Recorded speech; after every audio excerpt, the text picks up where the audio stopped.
৯ বছর আগে একদিন হঠাৎ করেই ভেঙে পড়ে কিশোরগঞ্জের নিকলির শহরমূল কারপাশা সংযোগ ব্রিজের অর্ধেক অংশ। স্থানীয়রা ভেবেছিল আজ না হোক কাল ঠিক হবে, কিন্তু সময় গড়িয়েছে, সরকার বদলেছে, দায়িত্ব বদলেছে, কিন্তু বদলায়নি ভাঙা সেই ব্রিজের ভাগ্য। এই ব্রিজটা কমসে কম 10 বছর আগে থেকে ভাঙা গেছে। এক পাশে শহরমূল সরকারি প্রাথমিক বিদ্যালয়, আরেক পাশে একটি কিন্ডারগার্টেন। এক সময় যেখানে শিশুরা 1 মিনিটে পৌঁছে যেত স্কুলে, আজ সেখানে ঘুরে যেতে সময় লাগে প্রায় 25 মিনিট। ঝুঁকি, সময় ও ক্লান্তি নিয়ে প্রতিদিনই পাড়ি দিতে হয় এই অনিরাপদ পথ।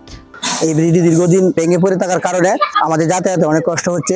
স্কুল কলেজের ছেলে মেয়েরা, তারপরে আপনার যে সাধারণ জনগণ সহ অনেকেই প্রতিদিন দুর্ঘটনার সামিল হচ্ছে। এখানে দেখতে দেখেন মাত্র 2 মিনিটের রাস্তার জন্য আমাদের প্রায় 2 কিলো রাস্তা ঘুরে আব্দুল হামিদ সড়ক হয়ে আমাদের এখানে আসতে হয়। এই ঝুঁকির পরিণতিও ভয়াবহ। স্থানীয় বাসিন্দারা বলেন, এই ভাঙা ব্রিজ থেকে পড়ে এরই মধ্যে ঘটেছে অনেক দুর্ঘটনা। জনপ্রতিনিধিরা শুধু দেখে যান, কিন্তু কিছু করেন না। এই ব্রিজ প্রায় 10 বছর হয়েছে ভেঙেছে। এই ব্রিজ থেকে এই চলার পথে অনেক ছেলে মেয়েরা আহত হয়েছে।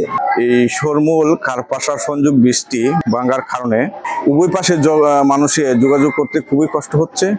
পাশাপাশি এখন নতুন করে 2 ফারের মাটি ভাঙন দেখা দিয়েছে। কয়েকদিন আগে এই ব্রিজ থেকে পড়ে মারা গেছে একটি শিশু। এলাকাবাসীর দাবি, সরকার যেন দ্রুত এটি মেরামত করে দেয়। কিছুদিন আগে একটা দুর্ঘটনা হয়েছে, একটা 9 বছর থেকে 10 বছর হবে একটা মেয়ে বাচ্চা পার হইতে গিয়ে ওই ব্রিজ থেকে পড়ে মারা গেছে। তো সরকারের কাছে একটাই দাবি, আমাদের মনে করেন এটা যত দূরত্ব ভাবে আমাদের এই ব্রিজটা একদিন তাড়াতাড়ি আমরা চাই।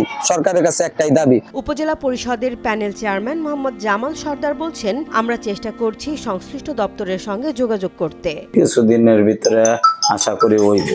আমাদের ইউনুস স্যারের মাধ্যমে বা এলজিডি অফিসের মাধ্যমে যে কোনো কারণবশতে আমাদের যে ব্রিজটা অতি তাড়াতাড়ি কাজ শুরু হয় আমি অনুরোধ করব। তবে সময় গড়ালেও কাজ এগোয়নি। উপজেলা এলজিডির প্রকৌশলী মোহাম্মদ সাইফুল ইসলাম বলছেন, ব্রিজটি গুরুত্বপূর্ণ। প্রস্তাব পাঠানো হয়েছিল, এখনো অনুমোদন হয়নি। পুনরায় এলাকা পরিদর্শন করে দ্রুত ব্যবস্থা নেওয়ার চেষ্টা করা হবে বলে আশ্বাস দেন তিনি। পরিত্যক্ত একটা ব্রিজ আছে, ব্রিজটি আসলে খুব জনগুরুত্বপূর্ণ। এটা আমাদের IRIDP প্রকল্প থেকে এটা আমাদের প্রস্তাবটা পাঠানো আছে। নির্বাহী প্রকৌশলী মহোদয় নতুন যোগদান করছে। স্যার আমাদের উপজেলাতে রিসেন্টলি হয়তো ভিজিট করবে, করলে আমি স্যারকে নিয়ে সাইটটা আবার স্যারকে নিয়ে একটা পরিদর্শন করাবো। তবে এই প্রতিশ্রুতি স্থানীয়দের চেনা। এমন আশ্বাস তারা শুনেছে বারবার, কিন্তু কাজের কাজ কিছুই হয়নি। তাই শুধু আশ্বাস নয়, প্রতিশ্রুতির বাস্তবায়ন চায় এলাকাবাসী।